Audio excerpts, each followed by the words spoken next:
Well, this is from 2005, 2008, and well, you see that only during 3 years, about I guess this is 478 billion US dollars to 607. So almost 100 billion US dollars increased within only 3 years. However, if you just see here, 2003, number 2 was Japan, right? But number 2 now is China. If you see China from here, about 400 billion US dollars, but it goes up, now it's more than 800. It means 2 times during 3 years, the China. So it's really extraordinary, amazing, and sometimes very scary.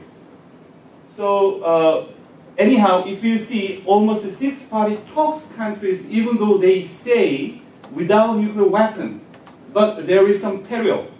There is a peril that if we just say about nuclear weapon, we could say it is safe. I don't think so. Still, there is a dangerous, and there is a risk that we have to take in this region about this kind of some conventional weapon or high technology weapon increasing here. So, and also during the last 10 years, the 6-party talks countries increased more than 70% of the military expenditures. It's amazing money. この6着協議をやっている当事国の軍事費を合計すると世界の軍事費の 65% もあったわけですね。で、特に中国がですね、2003年の段階では6位ぐらいだった6位かなだったのが今2位ですね。2位は昔はその前は日本だったんですね。で特にこの3年間で2倍になっているという現状があります。で、その中でですね、核の脅威というものがないかというとあるということですね。はい。And this is just a very brief characteristics that I would like to emphasize about what the advanced Cold War system. And the first one, advanced Cold War system always needs an enemy. So they need enemy. So they are actually close friend to enemy. So they would like to always nominate enemy. Who is our enemy? But actually, rather than finding enemy, we had better find friends. But anyhow, Cold War system.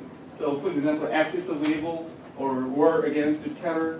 So this is kind of some ideological. The phrasing is always we could say they would like to find a kind of some enemy. They need enemy. Number 2. This kind of advanced Cold War system always calls the state as main actors. For example, Pacific Greens or the other Greens, NGOs or international organizations can be also very important players in the world. However, the advanced Cold War system always call the main actors should be nation states. So that is also one different thing. So nation states lose their powers. However, along such kind of the advanced Cold War system, they can revive.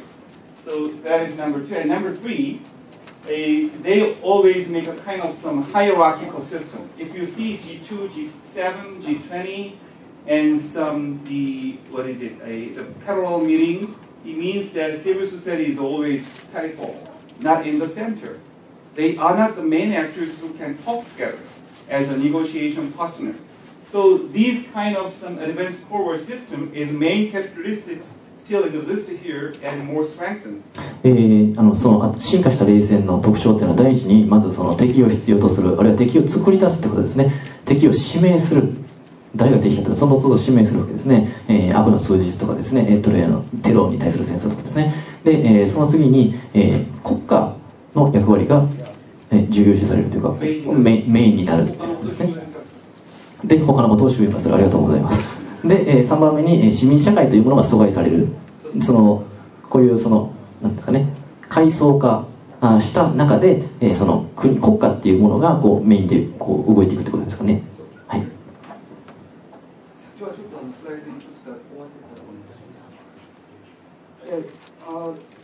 So what I would like to say, how then we can overcome such kind of advanced Cold War system, then I think that should be from the civil society perspective, all the efforts from the solidarity transnational a cooperation between the NGOs or civil groups or grassroots people. So, well, it will take a lot of time, but I'd just like to skip. So, well, there would be a top-down, so they would like to make a kind of some new region as Asia among the states, sometimes among the capital. But our civil society, especially grassroots civil society, is still weak. So it is not easy to build up to Asia as a region. Well, there are many things that, if you ask me, I'd like to tell you. However, this place is a kind of competing place that we can compete with a state and capital in the area of knowledge and culture. Okay, so this is just for example. I just like to tell you about some more specific data, how the actors is working in this region, especially Northeast Asia. Well, when we say about nation state would be a main actors. However, if you see nowadays, this is also very not updated data. However, if you see, this is South Korea. Usually, the diplomacy or the transnational cooperation was done by the national government. But if you see, it is increasing, and if you go 2000, almost very many local cities would like to have some sisterhood relationship. So if you see, this is South Korea, and South Korea has #1 sisterhood partners in the city level is China. #2 is, what is it? Japan. #3 is the USA. 姉妹都市の数。 Thank you.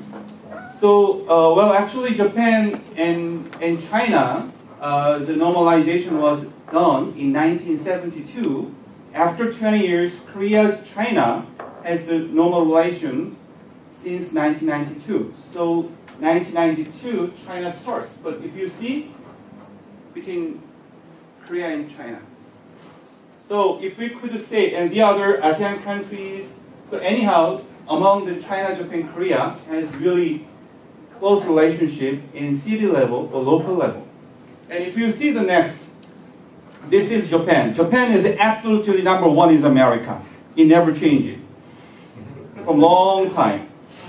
However, sometimes in between 1980s, #2 country became China. And #3, probably, I guess, South Korea. So, USA, this also says that, of course, we became very good friends nowadays among Japan, China, and Korea.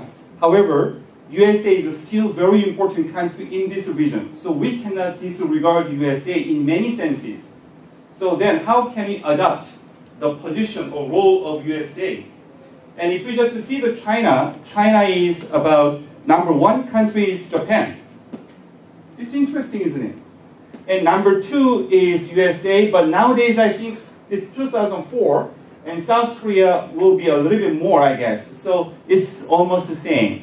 So if you see here, China, Japan, Korea, USA, these 4 countries have very close and increasing cooperation relationships among the city levels. So this is just one example. And I don't have data about the civil groups, and it is very hard to find it. But if we could say about the city levels, this is like it.